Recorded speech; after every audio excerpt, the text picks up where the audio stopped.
ហើយអ្វីបានជា Google ចង់ប្រឡែងមូរាប់លានក្បាលនៅសហរដ្ឋអាមេរិកស្ដាប់ទៅពិតជាចម្លែកមែនទេខណៈពេលដែលពិភពលោកទាំងមូលកំពុងស្វែងរកវិធីកំទេចសត្វមូសតែនៅអាមេរិកបែរជាមានគម្រោងប្រឡែងមូរាប់លានក្បាលទៅវិញនេះគឺជាយុទ្ធសាស្ត្រពិសេសមួយនៃគម្រោងស្រាវជ្រាវដែលមានឈ្មោះថា G-Bug របស់ក្រុមហ៊ុន Google ពួកគេមានផែនការប្រឡែងមូសឈ្មោលដែលគ្មានសមត្ថភាពបង្កកំណើតរាប់លានក្បាលដើម្បីទៅបំផ្លាញវដ្តជីវិតរបស់មូសញីដែលជាភ្នាក់ងារចម្លងជំងឺកាចសាហាវដូចជាជំងឺគ្រុនឈាមជាដើមតើវិធីសាស្ត្រដ៏ល្អបំផុតដើម្បីប្រយុទ្ធប្រឆាំងនឹងមូសចម្លងជំងឺគឺជាអ្វីចម្លើយគឺការបង្កើនចំនួនមូសបន្ថែមទៀតយ៉ាងហោចណាស់នេះគឺជាអ្វីដែលក្រុមអ្នកវិទ្យាសាស្ត្ររបស់ Google កំពុងធ្វើជាជំហានដំបូងក្រុមអ្នកស្រាវជ្រាវបានប្រឡែងមូសចំនួន15លានក្បាលនៅក្នុងរដ្ឋ Florida និងរដ្ឋ California ហើយពួកគេក៏មានផែនការបន្តធ្វើកិច្ចការនេះជាបន្តបន្ទាប់ទៀតផងដែរមើលទៅហាក់ដូចជាខុសពីធម្មតានិងផ្ទុយពីហេតុផលមែនទេការចង់កាត់បន្ថយចំនួនមូសតែបែរជាមកបង្កើតនិងប្រឡែងមូសរាប់លានក្បាលបន្ថែមទៀតបែបនេះ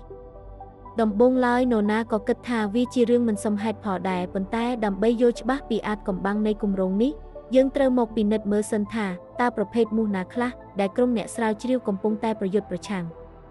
ហើយតើមូសបែបណាដែលពួកគេកំពុងតែយកមកប្រឡែងនៅក្នុងធម្មជាតិតើកងទ័ពមូសរបស់ Google ដំណើរការយ៉ាងដូចម្តេច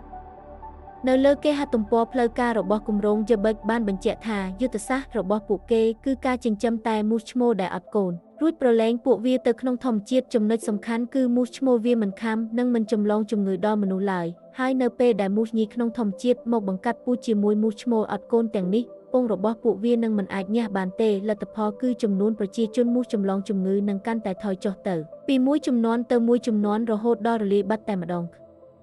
ចុះតើបច្ចេកវិទ្យានឹងអាចកំបាំងពីក្រោយគម្រោងនេះមានអ្វីខ្លះអាវុធសម្ងាត់របស់ពួកគេគឺបាក់តេរីយ៉ាងឈ្មោះថា Wolbachia wolbachia ក្រុមអ្នកវិទ្យាសាស្ត្របានចម្លងបាក់តេរីនេះទៅក្នុងខ្លួនមូសឈ្មោលដែលធ្វើឲ្យពួកវាក្លាយជាមូសអត់កូនលទ្ធផលគឺពងរបស់មូសញីដែលបង្កាត់ពូជជាមួយពួកវាមិនអាចញ៉ាំបានឡើយអ្វីដែលកាន់តែពិសេសនោះគឺលោកអ្នកមិនបាច់បារម្ភពីការខាំបន្ថែមនោះទេព្រោះធម្មជាតិរបស់មូសឈ្មោលគឺមិនខាំមនុស្សឡើយប៉ុន្តែសំណួរត្រង់ថាការញែកមូសឈ្មោលនិងមូសញីរាប់លានក្បាលចេញពីគ្នាធ្វើទៅរួចដោយរបៀបណាពិតណាស់វាមិនមែនជារឿងងាយស្រួលនោះទេហេតុនេះហើយទើប Google បានបង្កើតបច្ចេកវិទ្យាទំនើបរួមបញ្ចូលគ្នារវាងឧបករណ៍ sensors ក្បួនដោះស្រាយ algorithms និងវិស្វកម្មច្នៃប្រឌិតថ្មីដើម្បីញែកពួកវាចេញពីគ្នាបានយ៉ាងលឿននិងមានភាពត្រឹមត្រូវបំផុតបច្ចុប្បន្នក្រុមហ៊ុន Google ក៏បានដាក់ពាក្យស្នើសុំលិខិតអនុញ្ញាតពីទីភ្នាក់ងារការពារបរិស្ថានសហរដ្ឋអាមេរិករួចរាល់ហើយដែរដើម្បីធានាថាគម្រោងនេះមានសុវត្ថិភាពខ្ពស់ចំពោះប្រព័ន្ធអេកូឡូស៊ីតើគោលដៅចម្បងដែល Google ចង់កម្ចាត់នោះគឺជាមូសប្រភេទណាចម្លើយគឺមូសខ្លាប្រភេទ Aedes aegypti Aedes aegypti សូមបញ្ជាក់ថាគោលដៅរបស់គម្រោង G-Bug មិនមែនជាមូសធម្មតានៅក្នុងស្រុកនោះទេប៉ុន្តែវាជាប្រភេទមូសឈ្លានពានដែលមានប្រភពដើមមកពីទ្វីបអាហ្វ្រិក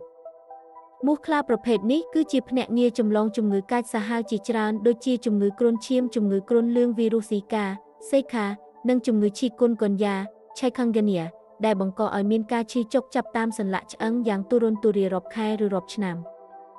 យោងតាមទិន្នន័យពីគម្រោង G-Bug បានឲ្យដឹងថាបច្ចុប្បន្នមានប្រជាជនរហូតដល់ទៅ40នៅលើពិភពលោកកំពុងតែរស់នៅប្រឈមមុខនឹងហានិភ័យពីមូសខ្លាឃោឃៅប្រភេទនេះដូច្នេះហើយទើបបច្ចេកវិទ្យារបស់ Google អាចនឹងក្លាយជាក្តីសង្ឃឹមថ្មីមួយក្នុងការសង្គ្រោះជីវិតមនុស្សរាប់លាននាក់មកដល់ត្រឹមនេះសំណួរដ៏ធំមួយបានចោទសួរឡើងថាតើមនុស្សយើងគួរតែជ្រៀតជ្រែកចូលក្នុងប្រព័ន្ធធម្មជាតិបែបនេះដែរឬទេជុំវិញចម្ងល់នេះលោក Burkhard Cadena សាស្ត្រាចារ្យអរងនៃសាកលវិទ្យាល័យ Florida បានពន្យល់ថាដោយសារតែមូសប្រភេទនេះមិនមែនជាសត្វក្នុងស្រុកដូច្នេះទោះបីជាវាបាត់បង់ទៅក៏មិនមានសត្វណាមួយរងផលប៉ះពាល់ដោយសារគ្មានចំណីនោះដែរលោកបានសង្កត់ធ្ងន់ថាខ្ញុំផ្ទាល់ស្រឡាញ់សត្វមូសណាស់ហើយមូសភាគច្រើនក៏មិនបានបង្កគ្រោះថ្នាក់ដល់មនុស្សយើងដែរប៉ុន្តែសម្រាប់ប្រភេទមូសឈ្លានពានទាំងនេះពួកវាកំពុងតែគំរាមកំហែងដល់អាយុជីវិតមនុស្សយ៉ាងពិតប្រាកដហើយយើងដែលជាអ្នកការពារជីវិតមនុស្សគឺត្រូវតែចាត់វិធានការជុំវិញចម្ងល់នេះលោក Burkhard Cadena សាស្ត្រាចារ្យអរងនៃសាកលវិទ្យាល័យ Florida បានពន្យល់ថាដោយសារតែមូសប្រភេទនេះមិនមែនជាសត្វក្នុងស្រុកដូច្នេះទោះបីជាវាបាត់បង់ទៅក៏មិនមានសត្វណាមួយរងផលប៉ះពាល់ដោយសារគ្មានចំណីនោះដែរលោកបានសង្កត់ធ្ងន់ថា ខ្ញុំផ្ទាល់ស្រឡាញ់សត្វមូសណាស់ហើយមូសភាគច្រើនក៏មិនបានបង្កគ្រោះថ្នាក់ដល់មនុស្សយើងដែរប៉ុន្តែសម្រាប់ប្រភេទមូសឈ្លានពានទាំងនេះពួកវាកំពុងតែគំរាមកំហែងដល់អាយុជីវិតមនុស្សយ៉ាងពិតប្រាកដហើយយើងដែលជាអ្នកការពារជីវិតមនុស្សគឺត្រូវតែចាត់វិធានការមិនមែនមានតែ Google នោះទេសូម្បីតែកម្មវិធីមូសពិភពលោក The World Mosquito Program ដឹកនាំដោយសាកលវិទ្យាល័យ Monash University នៃប្រទេសអូស្ត្រាលីក៏បាននឹងកំពុងប្រឡែងមូសប្រភេទនេះនៅក្នុងប្រទេសចំនួន15ទាំងនៅតំបន់អាស៊ីអូសេអានីនិងទ្វីបអាមេរិកផងដែរពួកគេបានអះអាងយ៉ាងច្បាស់ថានៅក្នុងតំបន់ណាដែលមានវត្តមានបាក់តេរី Wolbachia ក្នុងកម្រិតខ្ពស់គឺយើងមិនដែលឃើញមានការផ្ទុះឡើងនៃជំងឺគ្រុនឈាមទៀតឡើយ